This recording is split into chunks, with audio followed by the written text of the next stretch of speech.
Hey everyone, it's Mark Ferguson with Invest for More, and we're at the bar. We're doing an update video. I wish I had more news to share with you and more updates, but it's been a while since we last talked, and I'll tell you why things are going so slow, what's happening. If you're new to the channel, we did buy a bar last year, and we've been trying to open it and remodel it, and just run into a few problems here and there. So talk about that, talk about some other interesting things that are happening that we're trying to figure out here too. Apparently lots of interesting things tend to happen to me. I guess part of that is because we buy a lot of interesting properties and have a lot of interesting people we deal with, but it's okay. It makes life interesting, right?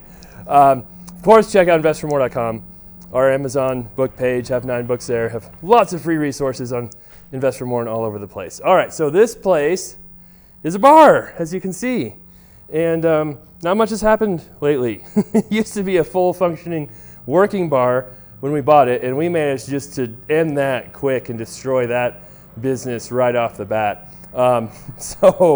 We have some big plans, but we've had a lot of holdups on those plans.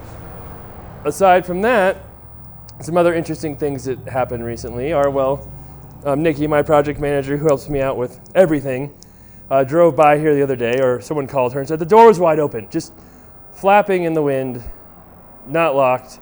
So we don't know how that happened, because a few people have access to this building through our lockbox, an engineer, architect, and a couple other people. But somebody apparently either shared that lockbox with somebody or came over here without letting us know and left the door wide open. Always good for your business. And the other thing that's kind of crazy, we'll show you out here. I don't know if you guys picked up on it. Not the truck. Those little parking guys, whatever they're called, curbs. So this bar, we own this lot all the way to that building, all the way to that kind of back fence where that sign is for the American Hat Company, to the street right there. This is our lot. However, that building back there, which was, I think, it was a car dealer when we bought the place, and the hat place just moved in recently, has an easement to get back there. So they have an easement, which means it's my land, I own it, but they have the right to use it. They have the right to drive down it. We can't block it. We can't stop them from using it. That's how kind of an easement works. However, an easement does not let you install curbing or paint lines on the parking lot without permission, especially since I don't even know if these are on the easement or not, or the easement is just right up against that building. So we showed up one time, and these curbs were just here. And yeah, no one's asked permission. No one's talked to us about it. They just installed them on their own. And one of them's not even broken. And so besides that, there's also a karate place who moved in to that building right next door. So a lot of people have been parking in our lot, which isn't the end of the world, right? We're not using it, but eventually, right, it could be very busy. It will be very busy, and we'll need all this parking. And we don't need these curbs here messing up our lot. So either the karate place or the hat place decided to put these in. I'm guessing it was the hat place for their little easement. But yeah, we'll have to talk to them here. I don't know if anybody's over there now, and see who did that, why they did it, and get that figured out. So that's one issue. We'll be okay. That's not a huge issue, but just all kinds of stuff happens in real estate, and it's good to protect your property lines, your property in general. If you end up having someone using your property, taking over, and you don't, dispute it or tell them, hey, there's an issue or whatever, right? Some laws say those people eventually get to take your land and keep it for themselves. So you've got to be careful with all that. Squatters' rights, eminent domain rights, all kinds of different stuff. All right, so moving back to the bar. So we paid $132,000 for the bar, the building, the land, everything last year. Oh, there goes the door. And that's, I guess, how it was flapping in the wind before. Oh, there's someone right there. Hold on just a second. Oh, hello. All right, so that was someone who works at the hat place who came over to ask if we wanted to sell our cattle things, fence things on the side of the building. But those were used before because the liquor license covers the outdoor parking lot too, so you can have events out there.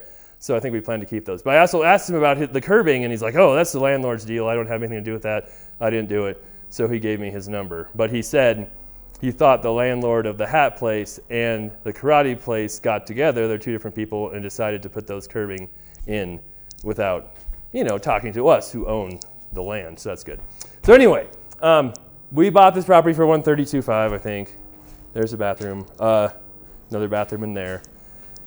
Had a bar, had seating, was all set up, but we decided we wanted to redo it all, make it pretty, because it had not been updated in decades and decades and decades. So I'm really glad we did it for some reasons, and really sad we did it for other reasons.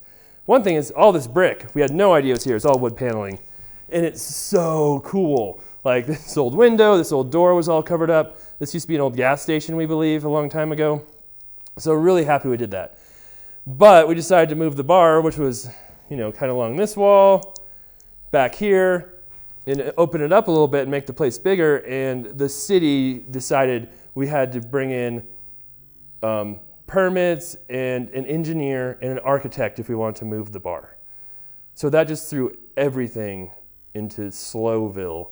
And I can blame myself for that. If I would have known all this would have happened, I probably wouldn't have moved it, but I didn't realize they were going to require all that. So we had to hire an architect, we hired an engineer, and now they don't have any rush to get things done quickly. But hopefully we're getting close to where they can have all their plans drawn up and everything, and we can start working again.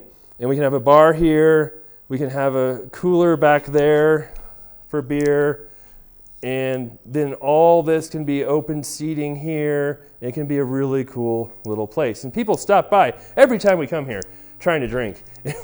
We wish we could serve you, but we can't.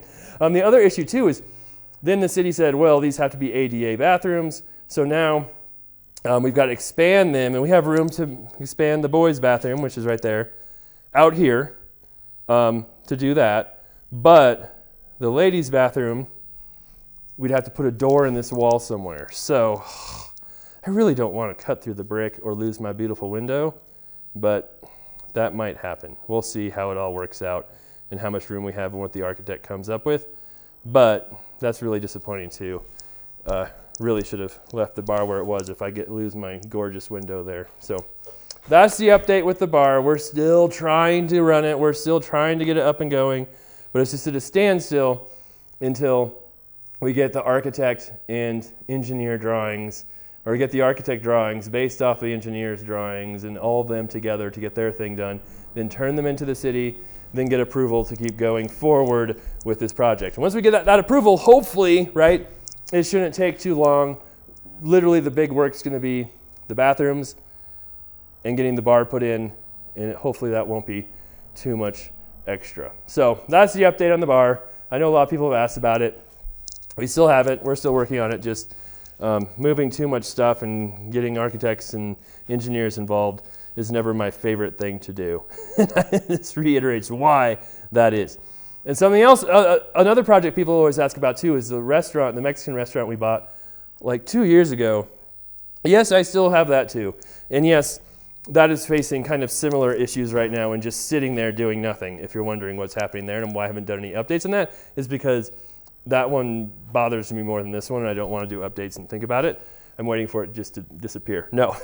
Well, hopefully, when we get somebody to work on it, we had to fire one of our contractors who was working on that building, and then since then, it's been at a standstill. We're trying to get more people to help us to work on things. Then we can start that project again. But we did make some progress. We just had to stop it midway, and now we're just kind of in a standstill on that, waiting for more people and some other issues to be taken care of on it too. All right, thanks for watching. Hope you guys enjoy the videos. We love the comments, the likes, the subscriptions, all that great stuff. Keep those coming. Of course, check out investformore.com. Lots of free stuff there, free book, free articles, all kinds of great stuff. And we have lots of other videos on our flips, rentals, real estate advice, so make sure you check those out. Check out our playlist if you're interested in some of our other content we have to offer. All right, we'll be back soon, hopefully, with an update on this place when it's beautiful and running, or maybe before then, but eventually sometime we'll have that update.